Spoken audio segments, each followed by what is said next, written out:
Hello everyone and welcome to another X-Plane tutorial. Today we're going to change things up quite a bit and I'm going to introduce you to Mike from ZeroSideSlipFlightTraining.com. Mike is a real-world pilot who is offering instruction to simmers like me who need some help on a specific topic. Perhaps you're just a student pilot trying to prepare for your instrument rating, or an avid flight simmer who wants to bring realism to your experience. Well, Mike is your man that can provide you with individual flight instruction. So we're going to go through today the first flight lesson in a Cessna, as if you were a real student taking a course or just passing ground school, essentially. Mike's going to guide me through all the fundamentals, and I put all his information below in the bottom of my YouTube video. So if you would like to book a session with Mike for an individualized one-on-one session, you can get a hold of Mike using the information below, but be sure to let Mike know that Jason sent you along on your way. All right, folks, we're going to get started, and Mike, you go ahead and guide me through this process. All right, so let's start by doing a normal takeoff, and just to look at what's coming ahead. So our rotation speed, meaning the speed at which we're going to raise the nose up to become airborne in the 172, is going to be 55 knots. So once we hit 55, just apply a little bit of back pressure on the yoke, and that'll take us flying. So whenever you're ready, we can smoothly apply full power. Here we go. So I'm pushing the throttle up, and I'm noticing that the aircraft is starting to turn to the left. Exactly. So we use right rudder on takeoff to keep the airplane on the runway center line. Very good. Right. Okay, here's 55 knots. So smoothly apply back pressure. That's all we need right there. There we go. And it seems to be kind of going up in the same angle here. Excellent. So our goal during the climb out is to target an 80 knot climb speed. And the way we do that is by maintaining a pitch attitude that gives us 80 knots. So if you look at the relationship between the nose, or the white cowling, and the horizon, that's our primary reference for determining how to change the airspeed. So we see right now that we're at 75 knots, quite close, but a little bit slower than target. So while we're looking outside, we're going to lower the nose just a little bit. Okay, I'll push so push forward on the yoke. Okay, a little bit more. There we go. Okay, very good. Now let's just hold the nose in that attitude, or what we call slight picture, because we're trying to memorize the picture of what the nose versus the horizon looks like, and just keep it there. Now, Jason, what do you feel on your yoke right now? Are you holding any pressure forward or backward, or does it feel like no pressure required? Yeah, no, I'm definitely applying some pressure, and I would say I'm holding it about 10% forward. Okay, 10% forward. So what that tells us is that we need to use some trim, because our goal ideally is to be able to fly pretty much with our hands off, or just occasional pressures. So on your joystick, we'll go ahead and push the nose down trim button that we've previously configured. And we can do this one of two ways. We can either click it a few times, and then we'll check how the airplane feels, or you can just hold it for a few seconds and then check how it feels. Your preference, either a few clicks or hold it. But once you've clicked it, let's let a little bit of pressure off the yoke and then see how the airplane responds, see what the nose does. All right, so I'm going to press it about 4 or 5 times here. And okay. I'm going to start letting go of the actual yoke. Okay. And it looks like it's pitching down slightly and now coming back slightly. up. Okay. So let's just hold the nose stable right there at that picture and see if there's any pressure required. Looks like letting go of the yoke, we're seeing a tendency of the nose to go down a bit. Okay, so maybe just one click. This is very, very little movement, which is what we want, so you've got it locked in really well. So just a fine tuning at this point. Okay, I just pressed it one more time. All right, so we can see the airplane is turning a bit, so we'll just keep those wings level. Very good. Releasing pressure on the yoke, and then where we Perfect. All right, so Jason, you've got a really nice trimmed out 80 knot climb, which is perfect. Now the next step that we're going to go into is the level off sequence. So if we go ahead and pause here, we'll walk through the steps for the level off. All right, so just pause for you. Perfect. So a level off consists of 3 steps. So the first is going to be pitching down, and then powering back, and then trimming the airplane. So think pitch, power, trim as the 3 steps. So the pitch down is going to occur when we don't want to pitch down at our target altitude. Let's say we're trying to level off at 4,000 feet. If we start at 4,000, we're going to overshoot. So we do it a little bit before, and how much before is going to depend on how quickly you're climbing. So here we see we're climbing at roughly 800 feet per minute. The rule of thumb that I recommend is you take about 10% of your vertical speed, and that number expressed in altitude would tell you how much to lead the level off by. Okay. So in this case, 10% of 800 feet per minute will give us 80 feet. So about 80 feet before our target, of which we'll call 4,000 feet, is when we'll start to pitch down for the pitch power trim. Does that make sense so far? Yeah, perfect. Okay. So the power part, at what point do we bring the power back? Well, we first want the airspeed to build up to where it will be during cruise flight, which is around, in this airplane, 90 or 95 knots. At that point, we can reduce the power, and the exact number doesn't matter, but to give you one for today, we'll use 2,100 RPM as a target. Okay, so essentially 80 feet before 4,000, we're going to pitch down and trying to keep our RPM to 2,100, if I'm understanding correct? Exactly. So we're going to pitch down, and then as we're pitching down and holding the airplane in level flight, the airspeed will start to build up. And once it is built up to around 90 knots or so, that's when we can bring the power back. So we don't want to immediately bring the power back because then the airspeed will take much, much longer to build up, and it will therefore take longer for us to be able to trim. Okay. So pitch down, wait for speed to come up, and then power back to 2,100 RPM. And then at that point is when we can start trimming. And we use basically the same technique as we did during the climb, with trying to look for any deviations of the nose going up or down from the reference position. But the main goal at this point is to maintain 4,000 feet and ensure that the altimeter stays there and that the vertical speed remains on 0. So we apply inputs to achieve that goal. Awesome. I'm ready to start whenever you are. Excellent. So yeah, we'll go ahead and unpause. All right, so on pause.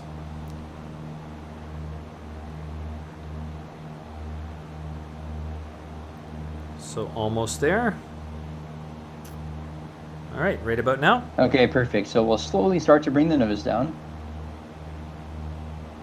Excellent. So right there is perfect because the vertical speed indicator is on 0.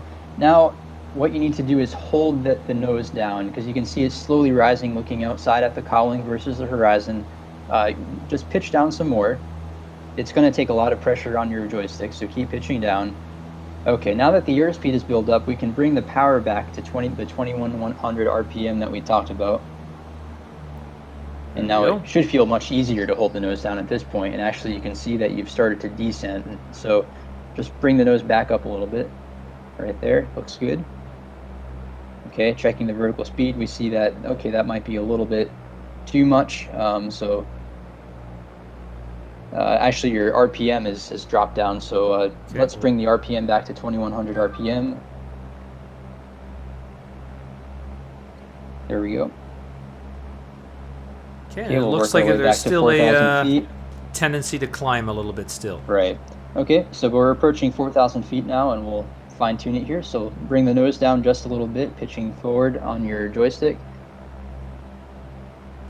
Okay, excellent. Right there keeps our vertical speed on 0. So our eyes are kind of darting back and forth between the horizon and our vertical speed right now. Okay, so we've done pitch, we've done power, and now it's time for trim. So Jason, what does it feel like right now on your joystick? About 5%. I'm pressing forward to kind of hold the nose down.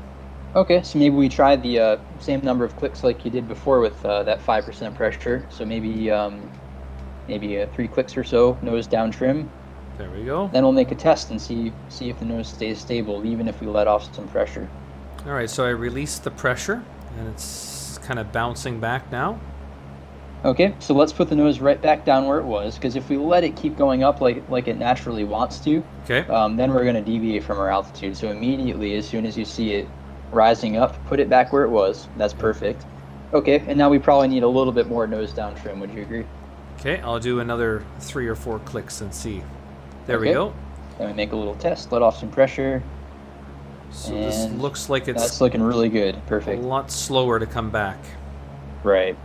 And the thing with trim is, except under maybe exceptional circumstances, there's always going to be some tweaking required down the line. I mean, it's close to impossible to get it locked in where you never have to touch it for the whole, the next 5 minutes or 10 minutes, but you can get it pretty darn close sometimes, but you will have to go back and forth and, readjust the pitch attitude to keep the vertical speed level and keep your altimeter where you want it. Well, this is looking pretty close to perfect, I'd say. Excellent. Okay, so we've gone through our introduction of straight and level flight. Next up, we'll learn how to properly turn the airplane. So there's two components to making a proper turn in a 172, and those are both using the aileron and the rudder. And the goal here is to execute what's called a coordinated turn. So coordinated, the most basic way to look at this from what's happening to the airplane is that the airplane remains pointed in the same direction that it's traveling. So Jason, if we were to go ahead and step outside of the airplane just for a moment and visualize what this looks like, we can actually turn on the visualization of the wind. So right now, all these little yellow lines that we see show the direction of the winds relative to the airplane. And this is coordinated flight because the airplane is going in the same direction that it's pointed. The wind is flowing directly over the longitudinal axis. But if you go ahead and step hard on your right rudder and just hold it there, we can see that there's some abrupt changes, but at this point, the wind is actually coming from the left side of the airplane. So what do we want to do to maintain proper flight? Well, we point the airplane in the direction it's going, which is from the left is where the wind's coming from. And there we go. So now we're back to coordinated flight. So what do we notice as a pilot when the airplane is coordinated versus uncoordinated? Well, if you're in a real airplane, you would really feel it. You would feel that if you were to push the left rudder, it would feel like a turn in a car where you get pushed to the outside of the turn. Unfortunately, we can't have that cue in here, but the next best thing we can use is what's called the turn coordinator. So on your instrument pack, the 6 instruments in the center, if we take a look at the one in the lower left that's labeled turn coordinator, it's appropriately labeled. It helps us keep our turn coordinated. We have a ball there, and if the ball displaces to the left or to the right, that means that the airplane is uncoordinated. So we want to use the rudder to bring it back to coordinated flight, and we do that using the mnemonic step on the ball. So Jason, if you go ahead and just step on the right rudder pedal, for example, we'll see what happens to the ball. What this is telling us is to step on the ball. In other words, step to the left. Use your left rudder. So if we push on the left rudder pedal now, you'll see that the ball will return back to the center, which is what we want for coordinated flight. Perfect. So we're back to coordinated flight, and we'll continue with our explanation of how this relates to doing a proper turn. So if we were to make a turn using only aileron, what happens is that the ball will actually displace to the opposite direction, to the inside the direction of the turn. So go ahead and give this a try, Jason. If you go ahead and abruptly use left aileron without putting any rudder pressure in, you'll notice right there that the ball goes off to the left, which is telling us that we need to apply a little bit of left rudder to keep the airplane coordinated. So go ahead and step just a little bit until that ball's in the center. Perfect. Okay, now let's go ahead and roll the wings level. As we bring the wings level, you'll notice that less and less of that rudder is going to be required. Perfect.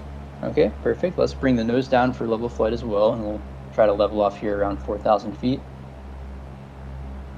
Okay, so we can see how when we're making a turn, we need to use coordinated input of aileron and rudder. Now, the other aspect of what happens in the turn that you could pretty clearly see there is as we make a turn, especially with a large bank angle, the altitude is going to want to drop. And the reasons for that have to do with the fact that we're sending all of our lift off to the side of the flight path now, which means there's less lift to keep the airplane up. So we need to create more lift to compensate. The way we do that is just by pulling back on the yoke as we're starting the turn, just enough to keep the airplane level, just enough to keep the vertical speed on 0. So let's go ahead and demonstrate that, Jason. If you go ahead and put the airplane in a 30-degree bank to the left, so we'll reference the bank angle by using the 3 tick marks on the attitude indicator. The very top of the attitude indicator would be the Okay. third tick mark, would be 30 degrees. If we don't do anything, we notice that the airplane is going to descend. So to compensate for that, we're going to go ahead and pull back on the joystick. And we keep pulling until we see the vertical speed starts to approach 0. You have to kind of anticipate a little bit because there's some lag, but that's perfectly timed right there. Just a little bit more pressure, keep it right on 0. Excellent. And once we get it locked in, our primary reference again is looking outside. So we just memorize that picture of how the nose looks relative to the horizon and just hold it right there like you're doing. So this is really good. Now let's say we want to level the airplane, stop the turn at this heading right here is fine. So we can, there we go, smoothly apply aileron in the opposite direction.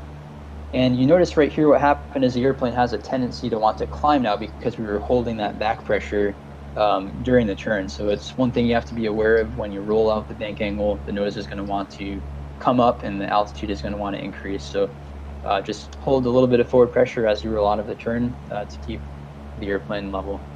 But otherwise, that looked really good. Awesome.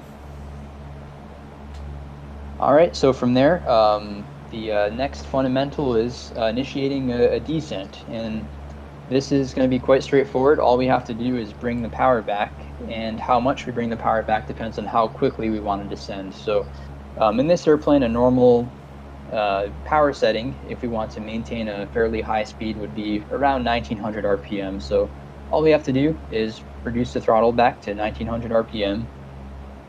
All right, I'll do that And we'll now. notice the nose will immediately want to drop, which is okay, because at this point we want to let the airplane descend on its own. And we'll see what rate of descent that gives us.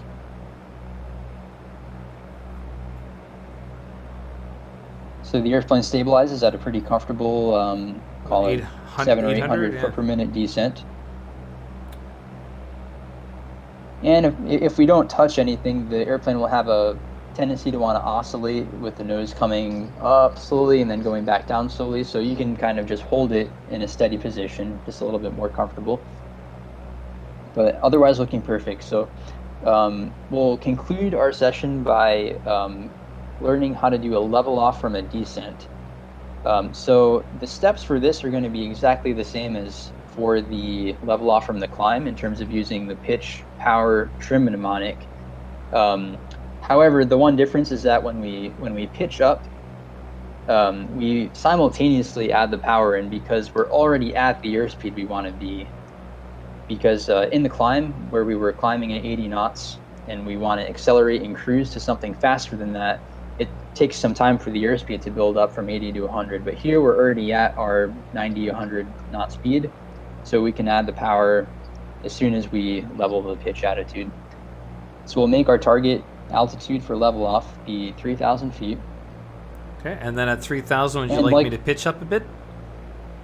So at this point, we can just keep the current pitch attitude and current descent rate. The point at which we start pitching up is like before. We'll take around 10% of our vertical speed, so here maybe about 70 feet before. So right here is when we start to pitch up and simultaneously add full power in order to keep our nice airspeed that we have. Okay, we see a little bit of a climb on the vertical speed indicator, so we'll lower the nose a little bit to maintain the vertical speed on 0. It's going to take a little bit of forward pressure though, so don't be afraid to push the nose down. Okay. There we go. Our target power setting we'll use for cruise 2100, so we'll bring it back just a little bit. That'll make it a bit easier to hold the pressure. Okay. We'll just use 3200 as our target altitude, and at this point you can apply any trim that you need in order to keep the nose level, in order to keep the vertical speed on 0. Okay, I'm going to trim down a little bit. So we see a little bit of dropping of the nose. We'll go ahead and trim nose up, exactly.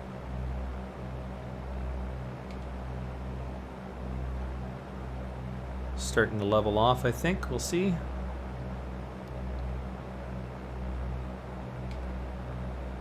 All right. Looking quite close there. Yeah, I think it's stabilized now. One thing that we notice here is that as we as we slow the airplane down and there's less air flowing over everything, including the propeller, that propeller will actually start to slow down. It's called the windmilling effect. So even though we had the power previously set to around 2100, at this point it's now down to 1900. So let's go ahead and bump the power up just a little bit back to 2100, and that will eliminate the reason for this descent that seems a little bit tough to break here. There we go. We can see that the descent is stopping. The nose is coming up. Life is good. So Jason, that basically covers the 4 fundamentals. So we've done initial climb, level off, and then straight and level flight, turns, and descents. Awesome, Mike. Well, thanks very much for teaching our viewers today all about your flight school. And I'm sure everyone had a great experience today. And I'm going to leave the details of how to contact you and conduct a trial flight below. Thanks, Jason. Much appreciated. Thanks everybody for watching this tutorial, and I hope you reach out to Mike at ZeroSideSlipFlightTraining.com real soon. And I would like to also let you know about our new Discord server. So would you like to get some help from fellow flight simmers like yourself? Join our Discord server on the screen and feel free to reach out to the community.